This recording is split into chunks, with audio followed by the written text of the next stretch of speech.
acercamiento. Brevemente, para comentarles que la Red de Derechos Humanos y Planeación, pues es una articulación de las 5 unidades, de los 5 campus académicos de la Universidad Autónoma Metropolitana, y que actualmente pues articula a profesores. Estamos en las 5 divisiones de Ciencias Sociales y Humanidades y en las 2 divisiones de diseño con las que cuenta la Universidad Metropolitana.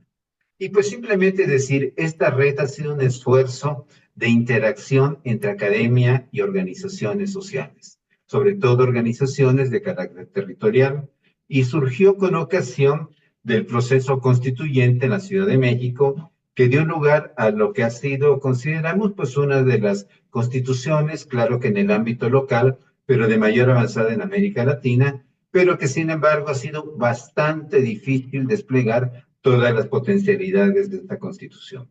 Y prácticamente lo que ha hecho la red, pues es esta interacción con las organizaciones sociales, ¿sí? Y por otra parte, pues también intentar el diálogo público, el diálogo abierto entre academia, organizaciones sociales y gobierno, si bien esto último, pues no, con estos últimos no siempre ha sido del todo fácil.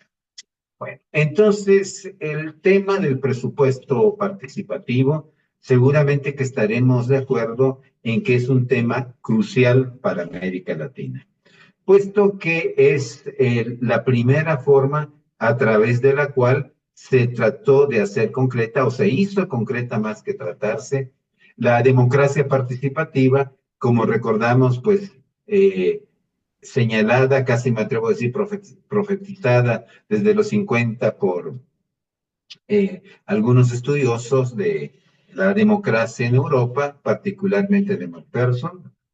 Entonces, este presupuesto participativo, decía, fue el punto inicial de la concretización de la democracia participativa, aunque no su única expresión. Ahora se ha desdoblado en otras muchas formas, como por ejemplo los consejos de políticas públicas en Brasil, las vedurías en Colombia y diversas formas que en distintos países ha adquirido la democracia participativa.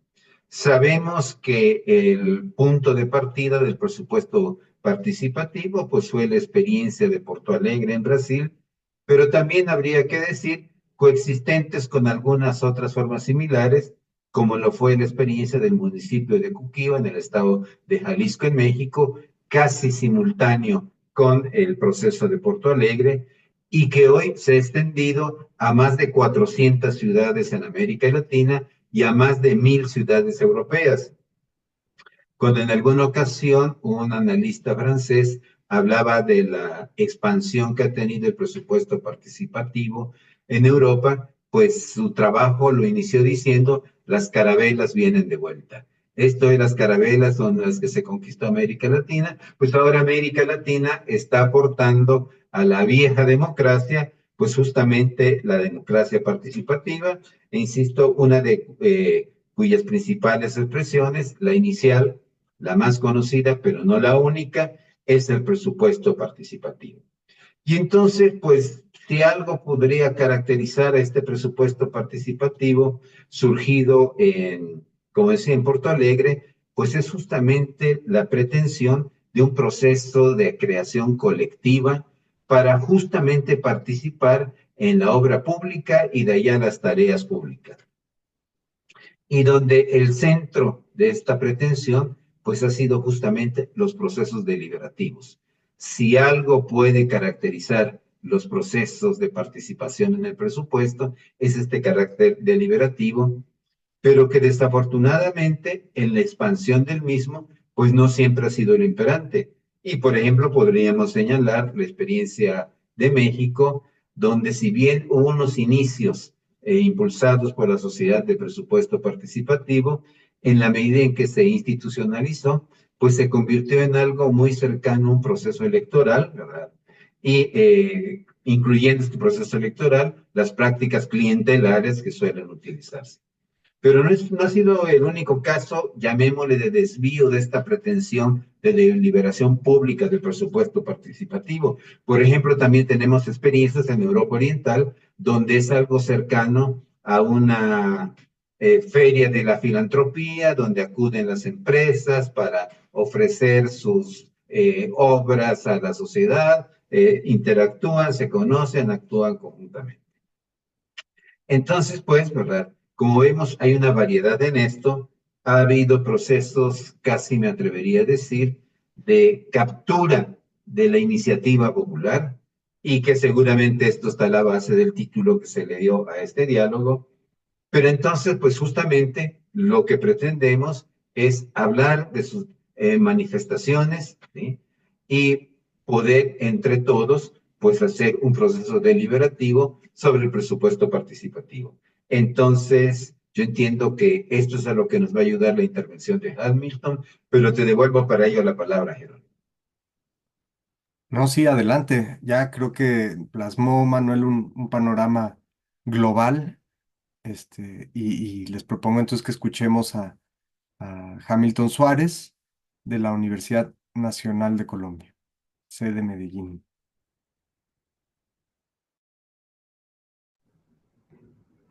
Vale, muy buenas tardes, muy buenas noches. Pues un agradecimiento enorme por concurrir a esta honesta invitación. Pues no puedo dejar de agradecer a todas las instituciones que hicieron posible que este viaje se diera, a la UAM, a Jerónimo, al profe Manuel Canto Chac, a la misma red pues que está aquí presente, a los compañeros y compañeras de la Veeduría Ciudadana del Plan Estratégico de la Comuna 6 de Medellín, que nos acompañan el día de hoy, y bueno, y a todas las personas pues que están conectadas y que nos verán también en directo y en diferido. Pues bueno, no, yo pues la invitación la acepto, no solamente por el contenido bueno, y por la temática que nos convoca, sino también por una circunstancia crucial, y es que existe de mi parte y de parte pues, de los compañeros y compañeras de la veeduría una postura muy crítica frente a el tema de la participación en la ciudad. De alguna manera, esta visión crítica ya de por sí en una realidad tan compleja como la colombiana, tan derechizada como la colombiana, ahora pues con las malas noticias que nos llegan desde el norte, con la elección del presidente de Estados Unidos, pues es provocadora, ¿cierto? Entonces una visión crítica en Colombia a cualquier orden o marco imperante, pues ya es visto como no solo como subversivo, sino como contestatario en el sentido de la oposición. Eso en una verdadera democracia no sucedería, pero sucede en Colombia, y precisamente esa motivación de ser un poco retador, un poco atrevido en esta visión de la participación y el presupuesto participativo, pues motiva mucho más mi presencia acá el día de hoy. De nuevo, entonces, un agradecimiento enorme. Y bueno, Jerónimo me está colaborando allí con la presentación. Cada vez que necesite pasarla, entonces le diré. Y, y bueno, que más o menos qué va a pasar hoy. Les voy a decir desde un punto de vista político cómo dentro de las reflexiones, no solamente en la veeduría, sino en otras organizaciones sociales, comunitarias, políticas, populares, de base, hemos de alguna manera discutido qué es participación. Luego entraremos a hablar un poco de un contexto histórico de la participación en Medellín y cómo esta contempla algunos hitos históricos que han llevado a su fragmentación. Luego veremos cuál es el diagnóstico en términos generales que ha hecho la veeduría ciudadana al plan estratégico sobre la participación en la ciudad, ya para llegar a unas conclusiones, o como lo llamo yo, a unas inconclusiones, ya para dar pues como paso a la conversación. Y me imagino que allí podremos profundizar algunos elementos de lo que pueda decir en la primera parte. Entonces, adelante, Jerónimo. Nosotros le apostamos a una noción política de participación, digamos, al interior o en la base social y comunitaria de algunas organizaciones sociales, políticas y populares en Medellín. La siguiente. Bueno, esta noción política, pues por supuesto, estamos hablando o partimos de una concepción de la misma palabra partir, ¿cierto? Partir como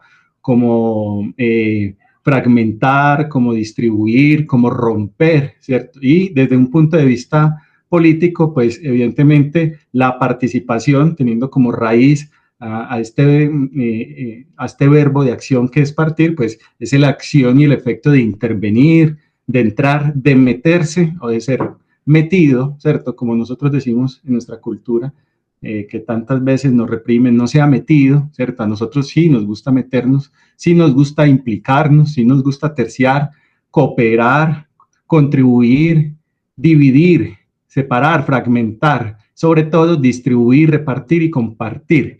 ¿Qué? El poder, ¿cierto? Porque estamos partiendo de una noción política de la participación, ¿cierto? Entonces, participar para nosotros no es simplemente el acto casi mecánico de elegir o de votar o de utilizar un mecanismo de participación ya establecido, sino que es un acto político per se, porque introduce o integra una reflexión política del ejercicio del poder. Entonces, para nosotros, participación parte, y ahí está la palabra de nuevo, de una conciencia política de quiénes somos en nuestra sociedad, qué lugar ocupamos dentro de la estructura social, cuáles son nuestras capacidades de poder y sobre todo cuál es la correlación de fuerzas frente a esas personas y entidades que de alguna manera han acumulado enorme poder.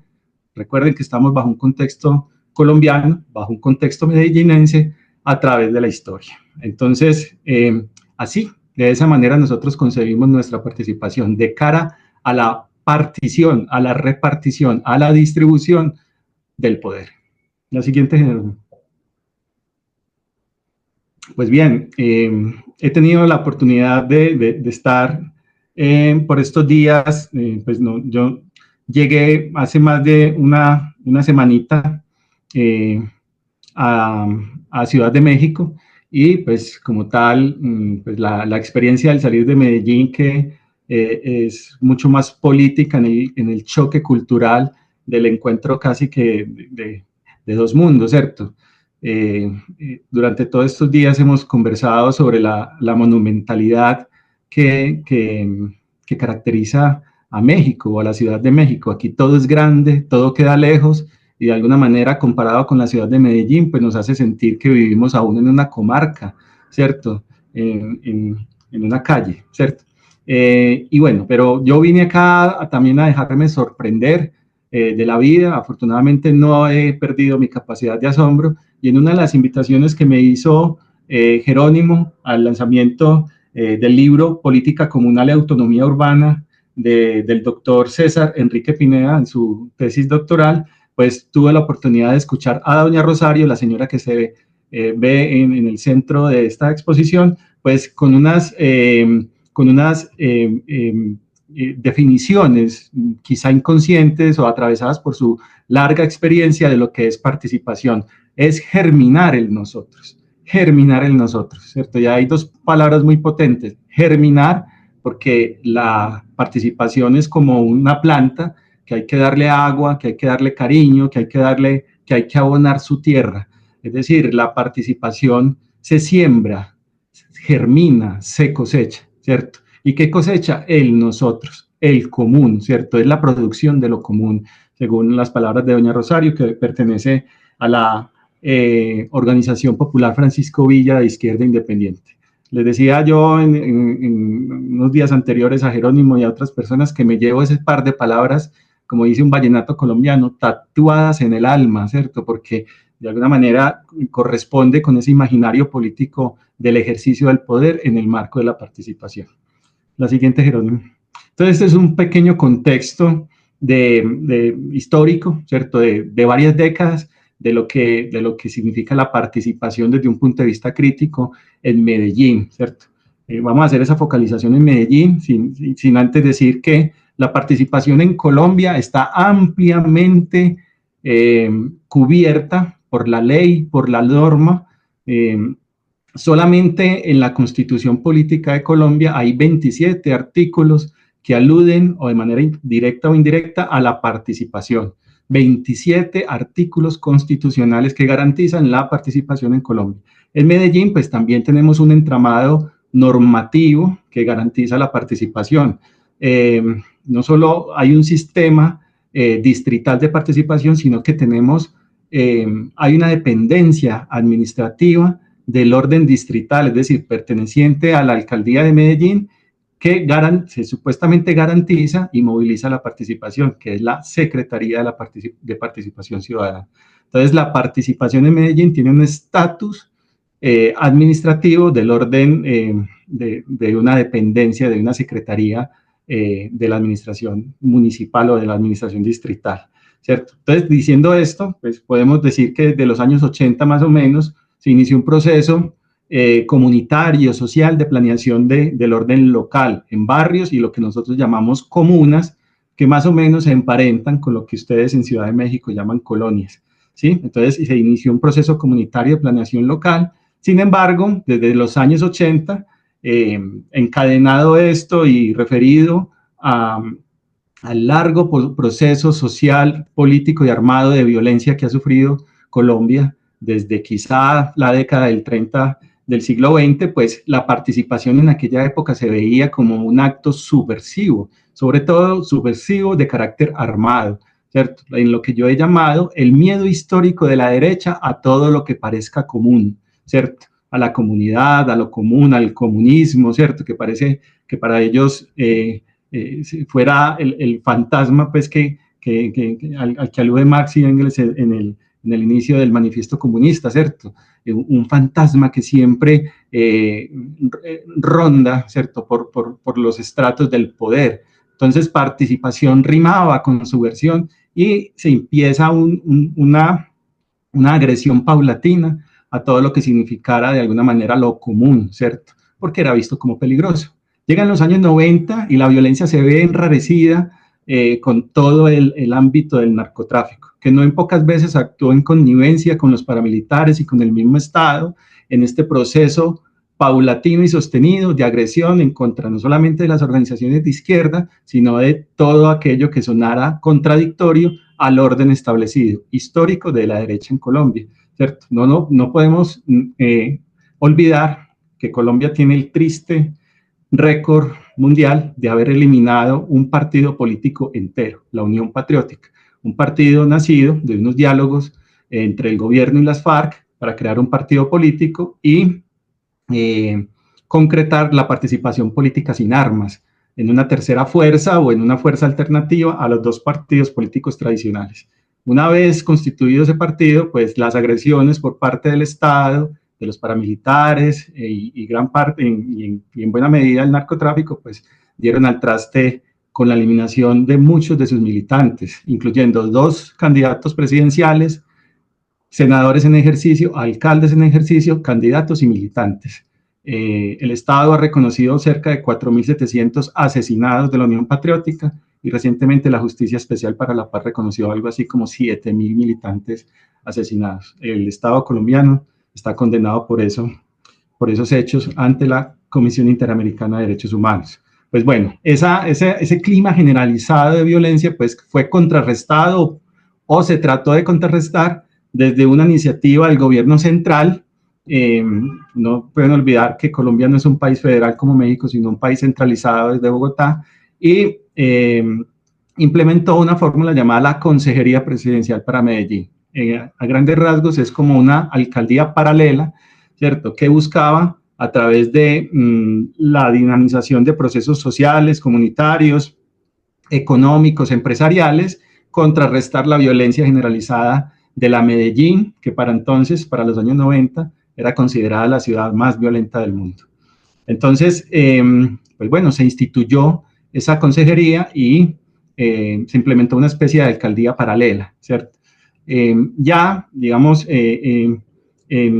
Digamos que esas 3 décadas tuvieron unos efectos muy evidentes en la participación comunitaria, social y política en Medellín. En los 80 aún bullía la política en las calles, ¿cierto? Veníamos de una cualificación de los movimientos obreros, de los movimientos estudiantiles, de los movimientos sindicales, pero esa agresión, ¿cierto?, paulatina en contra de todo lo que sonara de lo común, pues de alguna manera afectó esos ámbitos de participación. Ni qué decirlo en los barrios populares de la ciudad, ¿cierto? Donde se daban unas peleas o unas luchas emparentadas con esa contradicción permanente, esa tensión entre patronos, por decirlo de alguna manera, y proletarios, ¿cierto? Aquellos que modificaron el espacio urbano en pro de la construcción de los hoy barrios populares, ¿cierto? Entonces eso fue un primer momento, ¿cierto? Donde se dio esa agresión y la participación se fragmentó, ¿cierto? En los años 90, ¿cierto? Con esa violencia generalizada y en el enrarecimiento del clima político por parte del narcotráfico y otras fuerzas que hacían la guerra, pues también le asestó un golpe. Yo lo he manifestado y esto puede sonar, digamos, poco científico, como me lo han dicho a veces, pero muy político, y es que en los años 90 nosotros perdimos la calle, ¿cierto? En términos de participación y en especial de lo popular, la calle es el escenario por excelencia nuestro, porque es donde se manifiestan las contradicciones. En los barrios populares, por ejemplo, la calle es el espacio de uso más intensivo que nosotros tenemos para la vida cotidiana incluso. La perdimos la calle por el miedo, evidentemente. Y el hecho de que hubiese llegado la Consejería Presidencial para Medellín impuso un proceso en lo que otrora fueron las luchas populares y las ONGizó, es decir, las institucionalizó en virtud de hablar el mismo lenguaje del gobierno. ¿Para qué? Precisamente para acceder a todos aquellos recursos y elementos que la Consejería proponía como pues, en ese propósito de contrarrestar la violencia. Recursos económicos, recursos materiales, sedes sociales, bueno, etcétera, etcétera. Lo que hizo la Consejería Presidencial para Medellín desde un punto de vista crítico fue desarticular las antiguas luchas sociales, es decir, la sentó a la mesa a hablar su propio lenguaje institucionalizado, ¿cierto? Y después, en los años 2000, que es lo que se da en la actualidad, aparece el presupuesto participativo. De hecho, este año, 2024, estamos cumpliendo 20 años de la implementación del presupuesto participativo en Medellín, ¿cierto? Y allí yo creo que se dio un tercer o cuarto golpe certero a la participación ciudadana. Entonces, presupuesto participativo, cuyas siglas son PP, nosotros de alguna manera también las entendemos como pelear por plata, pelear por plata. Entonces, haciendo un resumen de todas estas décadas, no solo hubo una agresión en contra de la participación, por verlo como subversivo, no solo hubo un proceso de institucionalización de las luchas populares, sino que después, una ONGización, sino que después puso a esas organizaciones a pelear por plata a través de presupuesto participativo, que si bien en sus orígenes tuvo digamos, un objetivo altruista, pues como bien lo ha señalado o lo ha proyectado el profesor Manuel, pues tuvo sus variaciones, ¿cierto? Que en el caso de Medellín no fueron para nada positivos. La siguiente, Jerónimo. Y esto es lo que nosotros vemos hoy en día, ¿cierto? Esto es lo que nosotros vemos hoy en día, que hay hoy en términos de la participación en Medellín. Entonces, mínimo tenemos 4 escenarios, seguramente pueden ser más, seguramente hay otros un poco menos pesimistas, ¿cierto? Y a propósito, ahí está la foto, pues como con unas nubes que amenazan lluvia, pero también hay un arco iris en medio de algo como que promete o que invoca que hay esperanza, ¿cierto? ¿Qué encontramos nosotros y qué ha denunciado la veeduría ciudadana el plan estratégico a propósito de la participación en Medellín? En general, estos 4 elementos: institucionalización, cooptación, instrumentalización o irrelevancia y apatía. Vamos a ver rápidamente cada uno de ellos. Institucionalización es simplemente la imposición de agenda de la administración distrital de Medellín en las dinámicas locales, hacer parecer que las dinámicas locales coinciden plenamente con los intereses de la administración distrital. Para ello, pues simplemente despliega su gran capacidad administrativa, su gran entramado humano, económico y, ¿por qué no?, mediático, para convencer de alguna manera que esas agendas coinciden con las agendas de la administración distrital. Eso ya de alguna manera es un rompimiento con las dinámicas locales, que no necesariamente tienen que coincidir con lo distrital, con lo institucional. pero pues la institucionalidad en Medellín pues tiene una gran capacidad de incidencia sobre esas dinámicas locales. Entonces hay un proceso de institucionalización de la participación local en la ciudad, pero también hay un proceso de cooptación, que son la creación de los clanes, carteles, que han copado los espacios de decisión, de debate, ¿cierto?, para orientarlos bajo sus propios intereses económicos y de poder.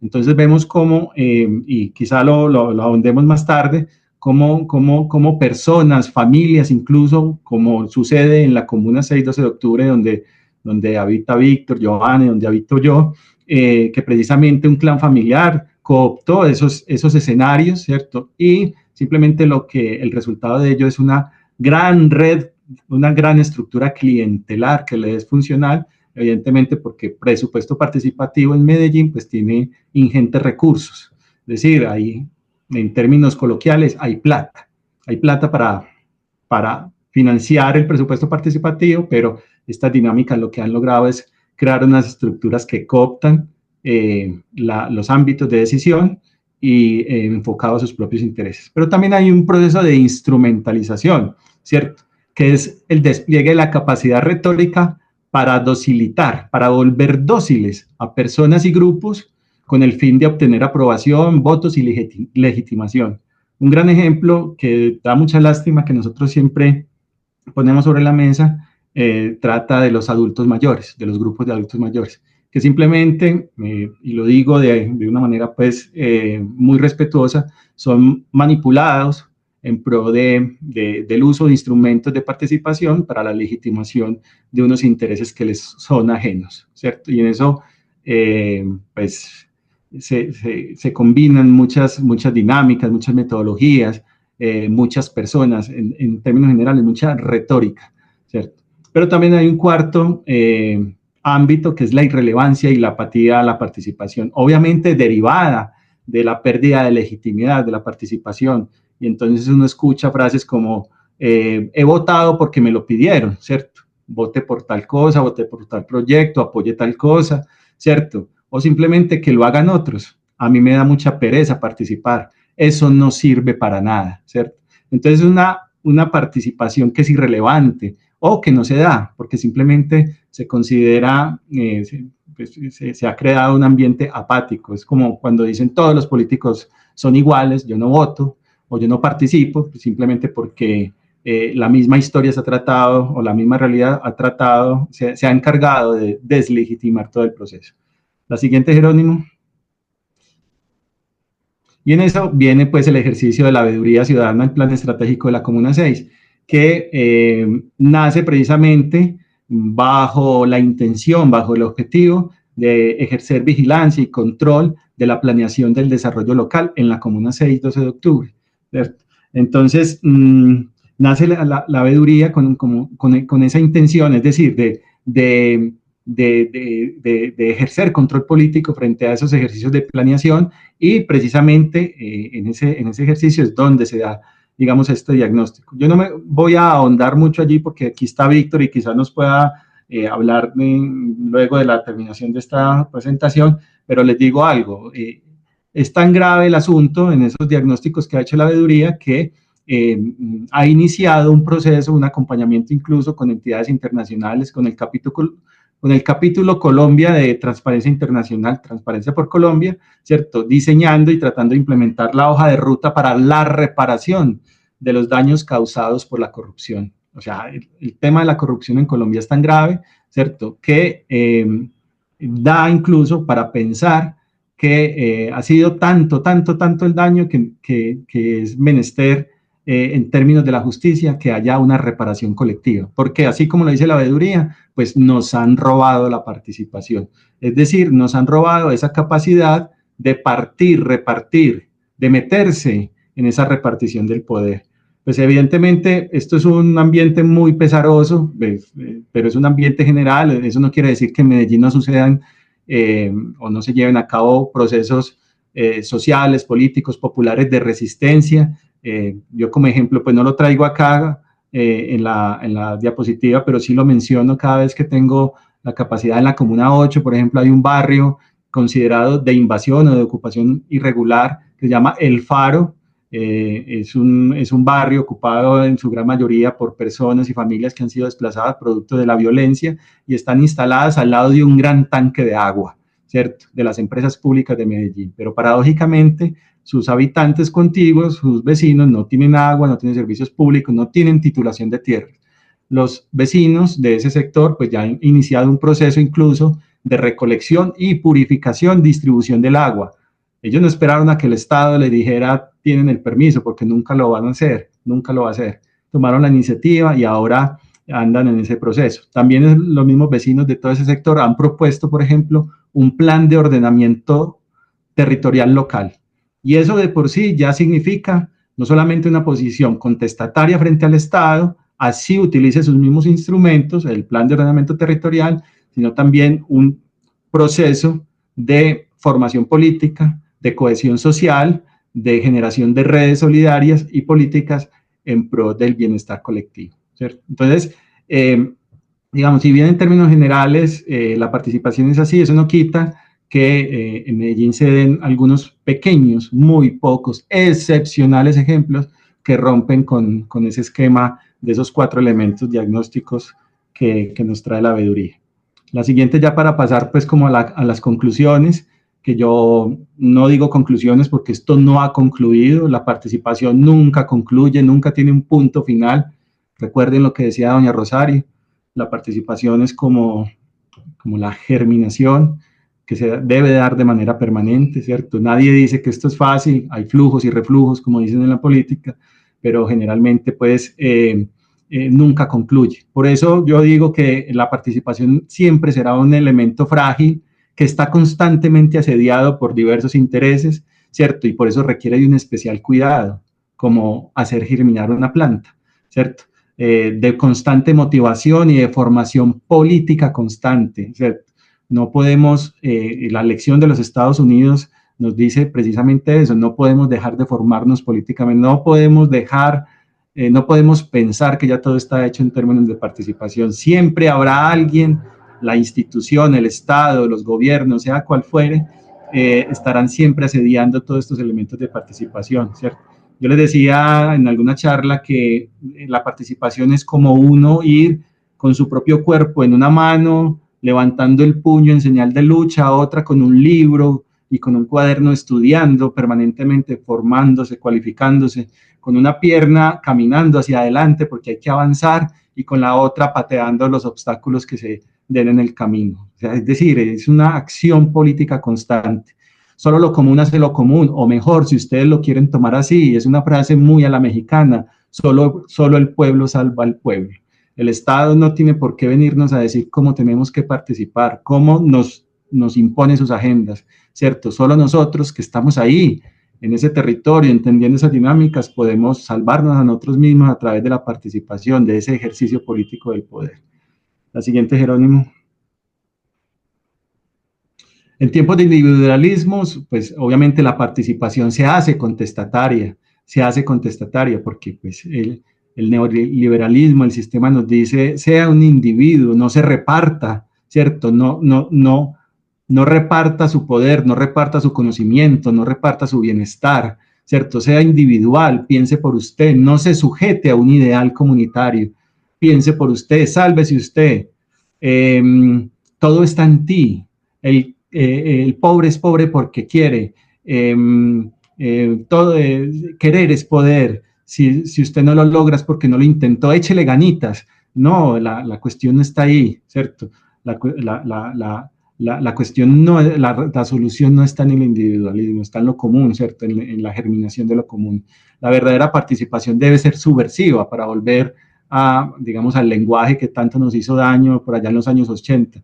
Y subversiva porque obedece a otras versiones, e incluso a unas versiones mejoradas o a otras versiones que no necesariamente tienen que coincidir con las versiones estatales, las versiones oficiales, las versiones gubernamentales. Entonces, sí que debe ser subversiva la participación porque obviamente garantiza que esa realidad local se vea representada en esos elementos precisamente de participación. Y ya para concluir y dar paso pues como a la conversación, yo lo digo de una manera pues como muy respetuosa y no es por hacerle mala fama a mi ciudad, que yo la quiero, pero también la detesto, ¿cierto? Es una relación dual de amor y odio, así como sucede en la vida con las personas. A veces uno odia, a veces uno quiere, pues uno es humano, y hay cosas de Medellín que realmente son amables en el sentido del amor, ¿cierto? En el sentido de la pasión, pero hay otras detestables, odiosas, ¿cierto? Que hacen también mucho daño, no solamente en la memoria y en la historia, sino en la actualidad. Medellín puede ser una ciudad ejemplar en muchos aspectos. Y ustedes han escuchado de Medellín muchos elementos positivos y negativos, no solamente los narcos, no solamente Pablo Escobar, no solamente el reggaetón, sino también, qué sé yo, todo este desarrollo infraestructural que de unos años para acá se ha dado en la ciudad, los parques biblioteca, las uvas, de las cuales sirvieron como inspiración para las utopías, las escaleras eléctricas, el metro de Medellín, los metrocables, ¿cierto? Ese es el discurso y esa es la realidad que se ve en las postales y en las redes sociales, pero debajo de eso suceden otras cosas de las cuales nosotros no quisiéramos que tomasen un ejemplo a seguir. Evidentemente uno puede ser un ejemplo para las cosas buenas y para las cosas malas, para seguir y no seguir. Pero en términos de participación en corrupción, seguro, Medellín puede ser un claro ejemplo de lo que no se debe hacer ni se debe dejar pasar. Bueno, yo les agradezco mucho, espero que esto haya motivado de alguna manera y provocado sus ganas de participar y sus ganas de conversar, y bueno, estamos con los oídos atentos a sus comentarios. De nuevo, muchas gracias por atender a esta honesta invitación. Gracias a ti, Hamilton. Vamos a escuchar primero al doctor Manuel Canto, una reacción, después abrir una ronda de preguntas y al final tal vez una ronda de comentarios, a ver qué suscita esto, qué reflexiones suscita para quienes hemos estado cerca de los presupuestos participativos y otros programas participativos en México. No, pues por mi parte considero que esta brillante y sintética exposición de Hamilton, pues sí suscita muchísimas ganas de participar, de intervenir, de aportar, y yo voy a reprimir muchas ganas de referirme mucho al caso de la Ciudad de México. Simplemente estableceré algunos puentes con lo que planteó Hamilton. Parto de la definición que utiliza de participación, porque él mismo dice, tiene un origen popular esta definición, ¿verdad? Pues la que utiliza es participar como compartir el poder. Y yo creo que justamente ahí está la esencia de la participación. Ahora, en ese sentido, diría, compartir el poder para quienes ejercen institucionalmente el poder, ¿sí? Que podríamos decir es compartido por la diversidad de ideologías, algunos más, algunos otros menos, pero siempre hay esta reticencia a asumir, participar como compartir el poder. Y a veces es más fácil dejar compartir el poder, por ejemplo, en la representación, otorgando puestos de elección a líderes sociales, a personas que se han destacado en este ámbito, que dejando en manos de las organizaciones sociales la gestión pública, como también un ejercicio del poder. De ahí entonces que esto nos lleva a una paradoja, me atrevo a decir, en América Latina. Y podemos decir que en nuestros países la participación ciudadana está más reglamentada que ejecutada. Esto es, podemos ver múltiples constituciones nacionales y o locales en el caso de sistemas federales, donde se reitera y se enfatiza el tema de la participación ciudadana, pero como ejemplo podríamos tomar la Ley de Participación Ciudadana en la Ciudad de México, que tiene una figura formidable, que es la Asamblea Ciudadana como decisora, pero esta figura en la propia legislación luego es acotada, ya sea por el poder que retienen las alcaldías frente a la Asamblea Ciudadana, o bien por los grupos clientelares que bajo la figura de comisiones de participación ciudadana también tienen a retener el poder como ser los únicos que pueden convocar a las asambleas ciudadanas. Hay otro asunto que mencionaba Hamilton y podríamos preguntarnos, en el fondo, ¿cuál es el temor que se tiene a compartir el poder? Y tengo la impresión, observando sobre todo el devenir en los años recientes, tanto en América Latina como incluso en países de Europa del Este, que el temor principal es a la organización independiente no controladas por el gobierno. que esto, insisto, varía de acuerdo a los signos políticos, pero que parece ser común a todos ellos. Varía en intensidad, no en actitud. ¿Sí? De tal manera, entonces, que lo que se teme es que la gente se organice sin depender para organizarse de la acción gubernamental. Y en ese sentido, pues el poder de decisión es el que no se cede. Podríamos decir, en el caso de la Ciudad de México, las iniciativas de presupuesto participativo son tamizadas, filtradas por las alcaldías, que son a final de cuentas quienes se reservan el derecho de dictaminar técnicamente los proyectos que no son viables, ¿sí? Pero este dictamen técnico muchas veces tiene una cara más política que técnica. Esto es, no son reconocidos como técnicos los proyectos que no son de organizaciones subordinadas a los gobiernos locales. Entonces, en ese sentido, ¿verdad? Pues efectivamente, el terreno en el que se ha pretendido plantear la lucha es en la distribución de los recursos, que por otra parte habrá que tener en cuenta que los recursos son recursos también de poder, ¿sí? Y en ese sentido, pues en el caso de nuestra ciudad, vemos que incluso contra la propia legislación, las alcaldías se reservan el ejercicio de los presupuestos, no obstante que la legislación establece que esto debe ser, debe ser transferido a los comités vecinales. De tal manera, ¿verdad?, que está este proceso, ciertamente podemos decir, de cooptación, de intento de expropiación de la iniciativa social, pero creo que es ahí donde está el futuro de la participación en veedurías, presupuestos participativos, comités gestores de políticas públicas y otras figuras. Me atrevería a decir, y con una paráfrasis que ya verán a quién se refiere, tenemos que democratizar el proceso participativo. Esto es, el proceso participativo fue una creación popular, pero se la ha venido expropiando. Democratizarlo implica devolverlo a la organización social sin olvidar el control sobre la gestión gubernamental, no el control de la organización por la gestión gubernamental. Y efectivamente, y con esto concluyo, ¿sí?, el proceso participativo y en general la democracia participativa en todas partes del mundo es bastante frágil.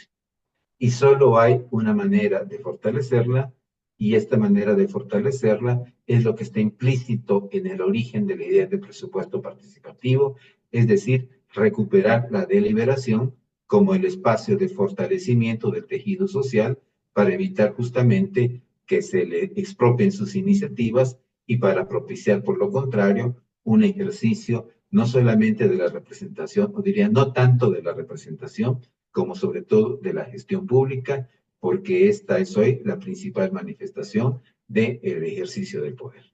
Entonces, pues, muchísimas gracias por ayudarnos a establecer estos puentes, Hamilton, y seguramente que pues ya habrá muchos compañeras interesados en participar, pero te devuelvo la palabra. Sí, más bien abrir a una ronda de preguntas. Tal vez si quieren también ya comentarios, experiencias de la Ciudad de México o de otros lados. ¿Quién se anima? Adelante, el compañero Rafael López de la Cerda, la profesora Anabel Monterrubio, después de Rafael. Adelante, por favor, Rafa.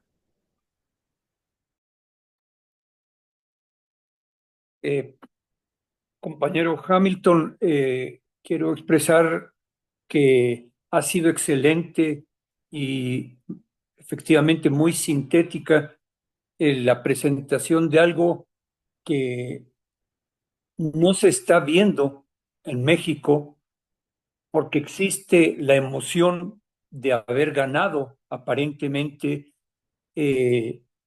a través de la vía electoral un proceso que fue prácticamente culminando en la cresta del tsunami de ese proceso mediante una habilidad manejada dentro de un proceso combinado de lo social, de recuperación de esa fuerza social y que creo que se está confundiendo en la Ciudad de México lo que es procesos participativos con el tener la recuperación de derechos que se habían perdido o no se tenían desde hace muchos años. En ese sentido, yo reconozco que ustedes han tenido todo un proceso muy claro, muy rápido. No me lo imagino cómo puede llevarse a cabo, conociendo los movimientos sociales, pero es maravilloso y esa es un poco la duda, cómo se ha logrado mantener el nivel de organización paralelo también a los derechos ciudadanos en un proceso complicado como es el de Colombia, y nosotros siento que estamos perdiendo en ese proceso la posibilidad de mantener la participación en la calle que tú señalabas, que es muy importante. La participación en la calle no es que todo el tiempo se salga a gritar, sino se salga a convivir, se salga a aprender, se salga principalmente a una asamblea general deliberativa, a una asamblea general que pueda compartirse qué se está haciendo, para qué se está haciendo y que se vaya tomando en eso el consenso. Entonces, creo que lo que estamos perdiendo y claramente se ve que nos está cooptando el Estado para poder mantener el control social. Entonces, a ver cómo ves que puede ir llevando este proceso, a pesar de que la Ciudad de México tenemos el privilegio de tener una jefa de gobierno que viene de las luchas sociales.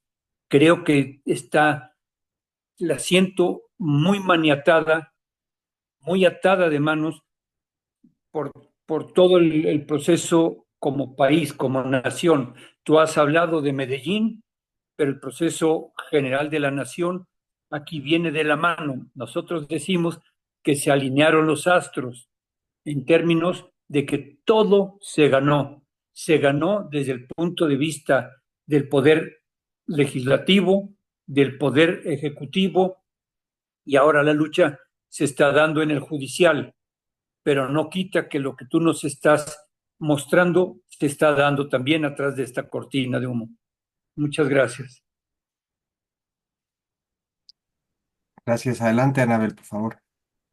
Muchas gracias, Jerónimo. Gracias, Hamilton. Bueno, nos vimos en la UAM.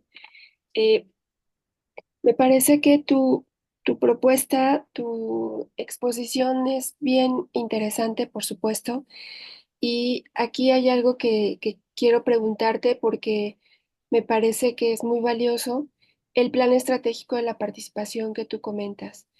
La parte de la planeación estratégica se utiliza mucho para intervenir el territorio, para establecer proyectos participativos, pero hacer un plan estratégico de participación me parece que en sí mismo es muy valioso. Y quiero preguntarte en todo caso cómo plantearon o cuál es la visión en ese plan. Únicamente porque, bueno, si te pidiera que nos explicaras en qué consiste eso, llevaría mucho tiempo. Y más bien te pediría si en algún momento podemos platicarlo y con Jerónimo, por supuesto, porque es algo que creo que también nos puede ayudar mucho en la red, que nos interesa tanto llevar, impulsar y apoyar, acompañar y participar en todo este proceso democrático que esperamos y por el que estamos trabajando después de la reforma política en la Ciudad de México. Esto, gracias. Gracias, pues muy puntual la pregunta. Entonces, tal vez puede responder, Hamilton. Si alguien más quiere participar, puede levantar la mano.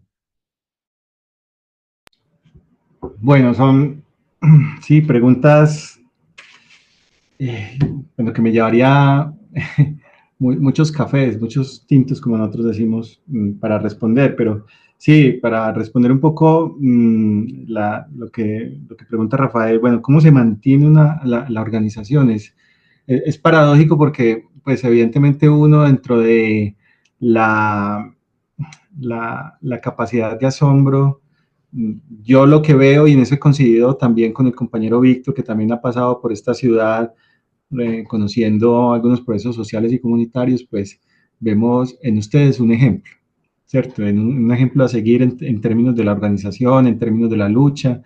Pues claro, teniendo en cuenta el contexto histórico colombiano, allá nunca hemos tenido, salvo pues el actual presidente Gustavo Petro y la vicepresidenta Francia, pues un presidente y una vicepresidenta pues por fuera de los ámbitos de la derecha, es más, de la ultraderecha.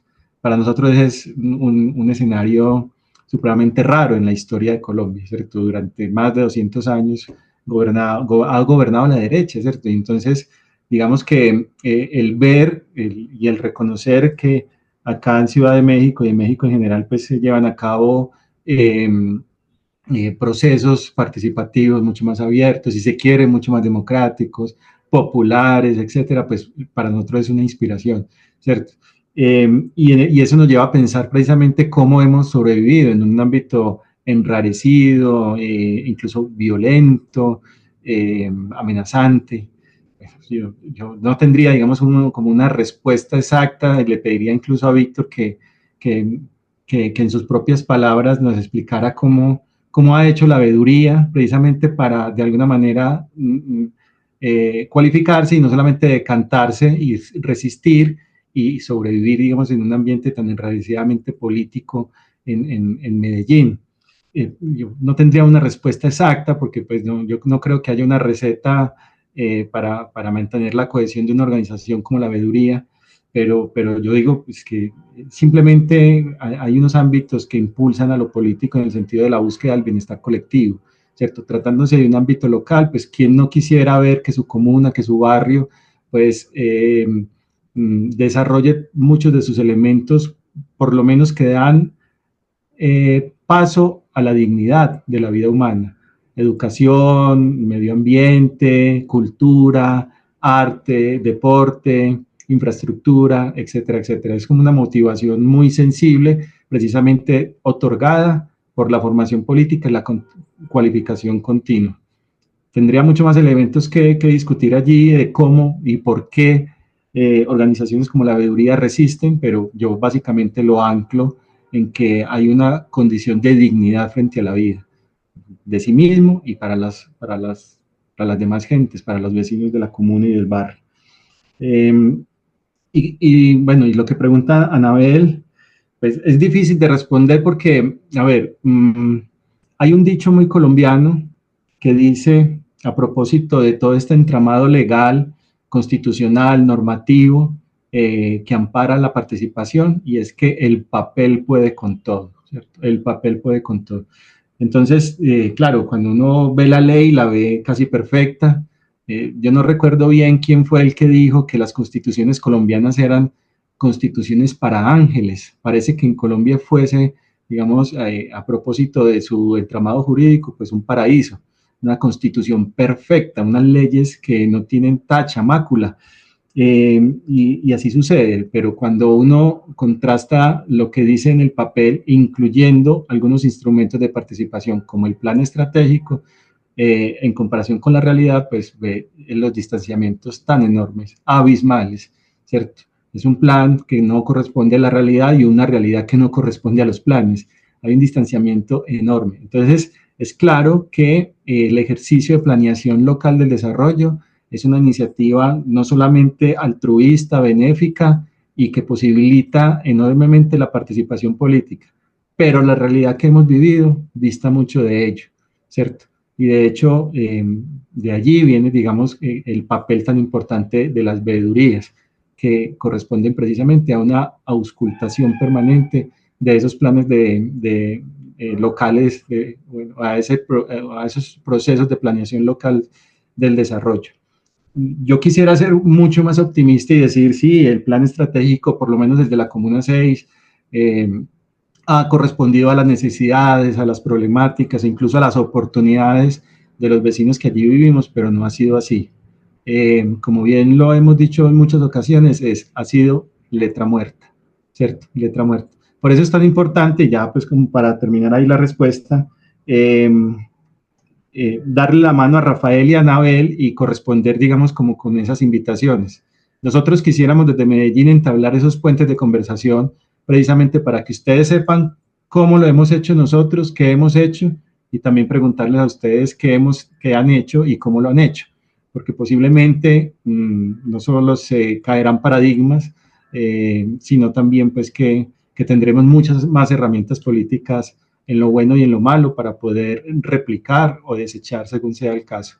Entonces, pues Anabel, yo voy a estar por aquí en Ciudad de México hasta el lunes, si nos podemos tomar un café, lo mismo Rafael o cualquier vecino que quiera, qué sé yo, invitarme a su barrio, a su colonia, a conocer un poco más de su proceso, a que conversemos directamente, pues aquí estaré disponible para ustedes. Gracias, Hamilton. Quedamos con la duda de cómo son esos planes para la participación. Seguramente habrá que hurgar en las páginas, pero ya veo que se animó Víctor, Víctor Hugo Quintero, quien es parte de esta veeduría. El concepto no existe, entonces valdría la pena también que nos aclararan en qué consiste. Tengo entendido que es como un observatorio ciudadano. Bienvenido, Víctor. Adelante.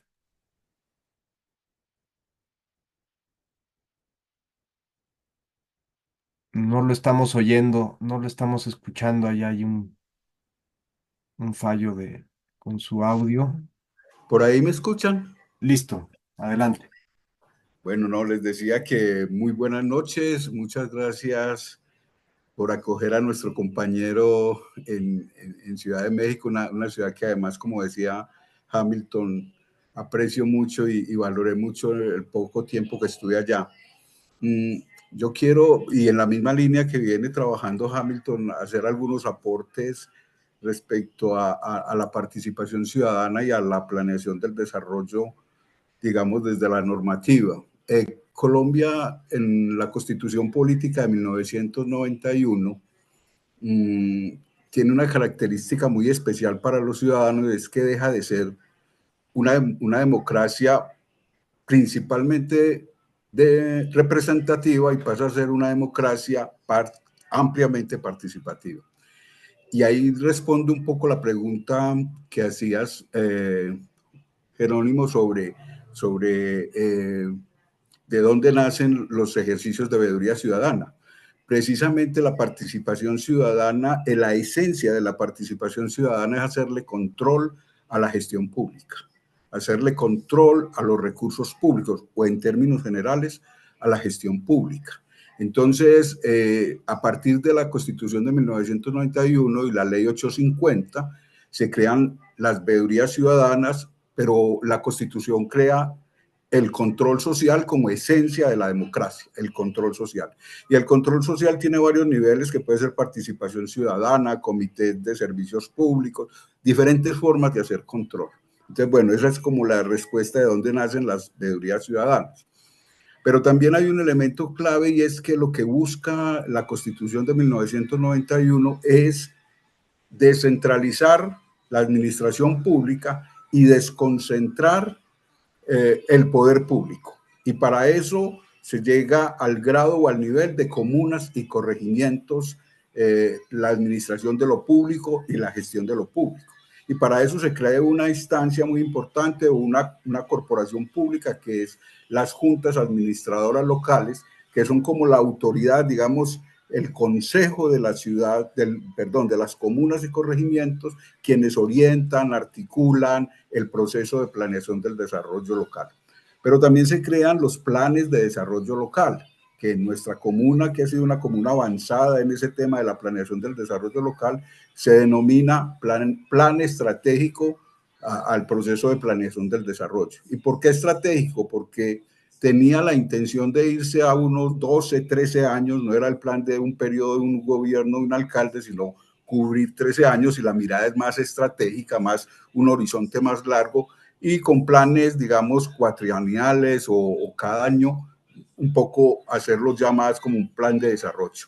Eso como para explicar, pero creo que lo más importante es tener en cuenta eso, es la descentralización de la administración pública, y la desconcentración del poder, que en las comunas y los corregimientos podamos determinar en qué, cómo, cuándo, dónde nos vamos digamos, o cómo vamos a gestionar nuestro desarrollo. No sé si ahí les pude como aportar un poco a lo que, y nuevamente muchas gracias. Muchas gracias, Víctor. Nos da un panorama de cómo se organizan también políticamente con estas nociones de corregimiento, de comuna que hay que ir asimilando. Tenemos poco tiempo, está siendo muy rico, creo que podemos ver esto como un acercamiento, pero hay mucho que conversar, más con estos medios digitales. Y tenemos también a dos compañeros de la red, Carlos Ricardo Aguilar y Francisco de la Torre, que quieren intervenir. Entonces, les daría la palabra y tal vez ir cerrando, si nos quedan unos minutos, devolviéndosela también a Víctor, a Hamilton, a Manuel. Adelante, Carlos. ¿Qué tal, Jerónimo? Gracias. Pues Hamilton, Víctor, muchísimas gracias por esta disertación. Quiero hacer una pregunta muy concreta. Desde su experiencia en los procesos participativos en Medellín, ¿qué papel ha jugado la narrativa de los derechos humanos? ¿Cómo ha posibilitado el albergarse narrativamente en la normativa internacional de derechos humanos para su intercambio político con actores gubernamentales? ¿Cómo ha mejorado, cómo ha posibilitado, cómo ha entorpecido, ha funcionado, ha sido una narrativa que les ha funcionado, ven que tenga potencial? Preguntar sobre eso, Hamilton. Muchas gracias. Gracias, Carlos. Francisco, recogemos de una vez también tu intervención. Gracias, Jero. Pues también saludar a Hamilton, ya no veo otro compañero, puede andar. No escuché te escuché toda tu charla, Hamilton, ahí hasta la segunda intervención de Manuel, después me desconecté un poquito, pero a ver si no se repite. Lo que quería preguntarte es sobre todo este planteamiento que haces de la participación a partir de la experiencia de Medellín, lo conceptual que propones. ¿No hay una vieja trampa que todas y todos nos gusta revolver y refrescar, que es siempre hablar de la posible participación, de la deseable participación, lo que nos gustaría que fuera, ¿no? Y eso nos desconecta con lo real, con lo que verdaderamente es la participación, que a lo mejor ahí estamos dejando ver algunas cosas, ¿no? Y eso nos pasa mucho acá, ¿no? Y también tiene que ver con una especie como de temor, de autocuestionamiento que nos hace falta hacernos en la academia, ¿no? Y parece que más bien el poner, no, sí, la participación, no, sí, el poder político de la ciudadanía, chalá, nos tranquiliza nuestros temores, ¿no? De enfrentarnos realmente a una realidad mucho más cruda de lo que ya la teoría nos puede ayudar a explicar. Eso, Hamilton. Bueno, no, de entrada digo pues que la relación de la participación y los derechos humanos, yo creo que Víctor, yo creo que es la persona más adecuada para responder eso, porque precisamente él ha seguido profundamente, digamos, como todo este proceso, no solamente participativo, sino también jurídico, en clave precisamente de los derechos humanos, y creo que la propuesta de la hoja de ruta para la reparación de los daños causados por la corrupción, que además hace una especie de símil o un paralelo con todo este proceso de reparación que nosotros hemos venido construyendo a partir del conflicto social político armado, pues creo que él tiene mucho más elementos, sobre todo por su experiencia reciente en el trabajo con Transparencia por Colombia. Pues evidentemente yo siempre lo he dicho, Francisco, y es que pues, de alguna manera aquellas personas involucradas en estos procesos académicos y de creación de conocimientos de las ciencias humanas y sociales, de alguna manera tienen su horizonte de acción en la comunidad, ¿cierto? El papel de la academia Es claro que no todos siguen esta postura, pero sí que debe estar enfocado hacia la generación de bienestar colectivo y hacia, de alguna manera, la devolución que, por ejemplo, las universidades públicas, como es el caso mío, ha tenido en la transformación de mi vida. De alguna manera, la retribución que desde la academia, desde los estudiantes, desde el mismo profesorado, que lo soy de la Universidad de Antioquia, que es una universidad pública de carácter regional, pues de alguna manera debe ir enfocado precisamente en la búsqueda de ese bienestar colectivo. De alguna u otra forma, mi papel como apoyo profesional en la veeduría ciudadana va en ese sentido, de alguna manera de retribuir socialmente ese conocimiento en búsqueda del bienestar colectivo. Lastimosamente, la realidad colombiana, la realidad de Medellín, pues no siempre permite eso, precisamente porque aún se sigue pensando que cualquier cuestionamiento al statu quo o al sistema mismo, pues es una afrenta casi armada o terrorista en contra de las instituciones y de las leyes, ¿cierto? Y no en pocas veces, no en pocas ocasiones, pues hemos sido tildados precisamente de ser una especie de apátridas locales, precisamente por tener posturas diferentes, muchas de ellas rigurosas, con fuentes, ¿cierto? Un ejemplo de ellos, por ejemplo, fue la construcción del metrocable, que para ustedes hoy que estuvimos visitando es el cablebús, ¿cierto? Para nosotros en Medellín, pues cualquier intervención de obra pública requiere, pues sobre la superficie, requiere desplazamiento de comunidades. En la construcción de esta obra, que es de movilidad pública, pues en un barrio llamado La Paralela, que fue un barrio de ocupación irregular, o lo que llaman invasión, pues fueron desplazadas 2.500 personas. 2.500 personas. Y en el barrio donde yo actuaba políticamente fueron desplazadas más o menos 250 personas. Claro, cuando nosotros desde la academia y desde procesos de investigación, desde la universidad pública, levantamos la voz diciendo, bueno, es que los procesos de construcción de la obra pública en Medellín ejercen un factor de desplazamiento incluso mucho más profundo y numeroso que el desplazamiento por efectos de la violencia, pues nos tildaron de enemigos de la cultura, ¿cierto? Porque pues, y enemigos del progreso, porque nos estábamos supuestamente oponiendo a ese asunto. Entonces, claro, de nosotros existe una muy buena voluntad de desarrollar y desplegar todo nuestro conocimiento en virtud de esa comunidad, de esa gente, pero de esa gente que habita allí, pero en muchas ocasiones pues no hay una correspondencia de organizaciones o de personas que están interesadas en que suceda totalmente lo contrario. Es una lucha, es una tensión, es un reto, pero que estamos ahí resistiendo de alguna manera pues en este proceso. Vamos a ver hasta dónde nos dura la energía, ojalá que para toda la vida. Y bueno, Víctor, no sé si tú me tomas la palabra allí para responderle al compañero Carlos Ricardo. Sí, muchas gracias, Hamilton. Carlos, como lo mencionaba Hamilton, las características de la ciudad de Medellín después del fenómeno durante el fenómeno del narcotráfico, por supuesto que hubo una vulneración grande de los derechos humanos.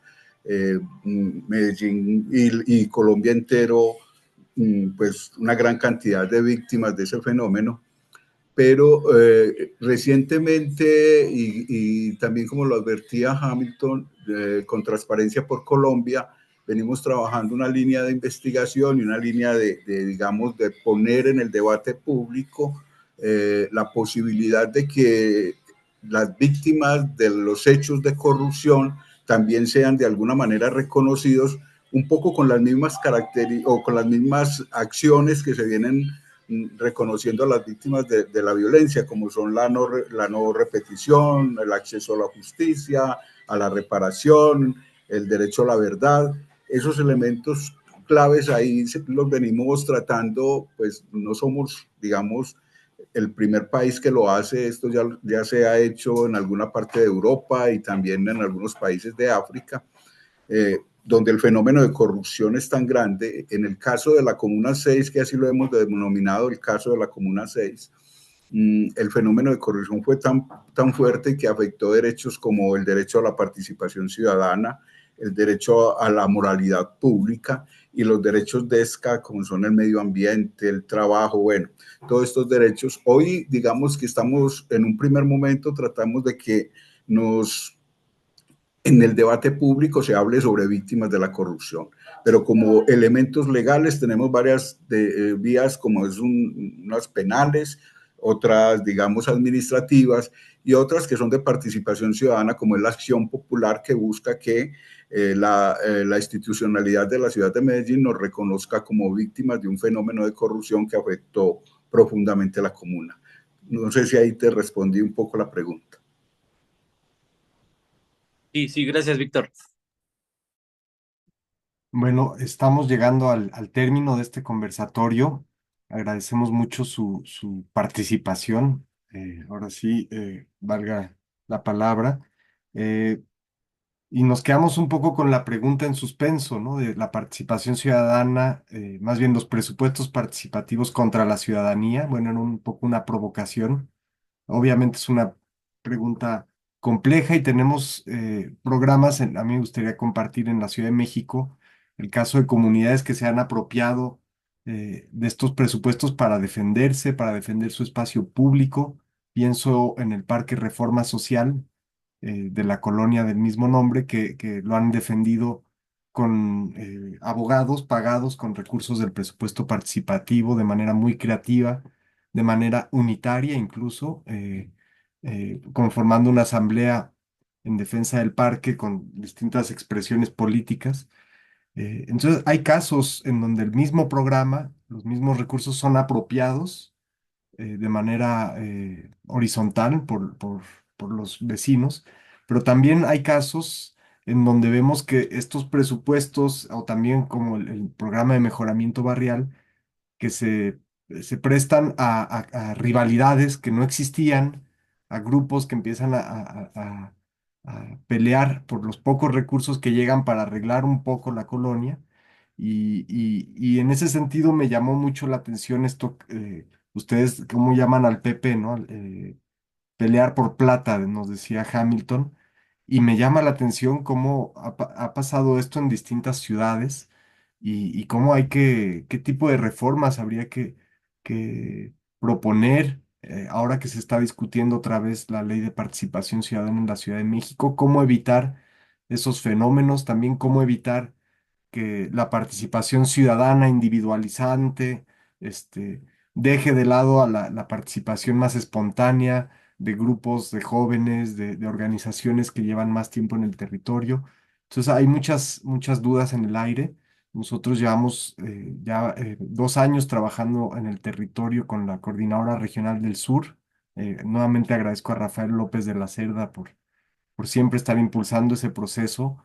Y mañana, por cierto, invitamos a Luis Fernando González, que también es el coordinador del doctorado en estudios urbanos y territoriales de la Universidad Nacional de Colombia, a que recorra con nosotros las calles y él va a dar una charla sobre el Metrocable de Medellín en el centro social de los compañeros de la Coordinadora Regional del Sur, en el Arenal, Avenida 29 de Octubre, esquina con Peralta. Nuevamente, gracias por recibir a la UAM y a la UNAM en ese espacio. Eh, También quería dar el otro anuncio importante de esta red. Vamos a presentar un libro que es producto de eh, un año de trabajo y de reflexión, de intercambio eh, eh, sobre la planeación en la Ciudad de México. Lo vamos a hacer el 19 de noviembre, toda la mañana y la tarde. El anuncio está en nuestras redes, para quien nos está siguiendo. Y pues va a ser una jornada larga y vamos a concluir con la presentación de este trabajo y con un brindis. Entonces, si no hay más, no sé si Manuel quisiera terminar de redondear o estamos bien, pues despedirnos y siempre es un gusto compartir, convivir, incluso virtualmente, y ojalá que tengamos la oportunidad con los colegas colombianos de encontrarnos presencialmente. Gracias a Leslie también por la transmisión, a Ángel Mundo que ayudó también en todas estas labores y nos vemos pronto.